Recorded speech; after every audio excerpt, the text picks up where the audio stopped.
আরজিকর কাণ্ড, মানে যেটাকে অভয়া কাণ্ড বলা হচ্ছে, সেই অভয়া কাণ্ডে গোটা দেশ আজকে উত্তাল। দেশের বিভিন্ন প্রান্তে প্রতিবাদ চলছে।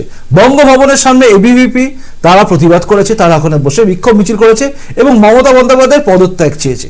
ভারতবর্ষের বুকে প্রতিটা প্রায় হসপিটালে, মানে সরকারি হসপিটাল এবং বেসরকারি হসপিটাল থেকে ডাক্তারবাবুরা প্রত্যেকেই প্রায় রাস্তায় নেমেছেন, তারা প্রতিবাদ জানাচ্ছেন। এই আন্দোলনটা, মানে এই অভয়াকাণ্ডের প্রতিবাদ কিন্তু শুধুমাত্র এই রাজ্যে থেমে থেকে নেই, এটা কিন্তু গোটা দেশ, এমনকি বিদেশেও বহু জায়গায় ডাক্তার আন্দোলনের প্রতি সহমর্মিতা দেখিয়েছেন। এবং এটা দেখানো স্বাভাবিক, কারণ একজন লেডি ডাক্তারকে নৃশংসভাবে ধর্ষণ করে খুন করা হয়েছে সরকারি হাসপাতালের মধ্যে, যেটাকে ঘুরিয়ে দেওয়ার চেষ্টা হচ্ছে।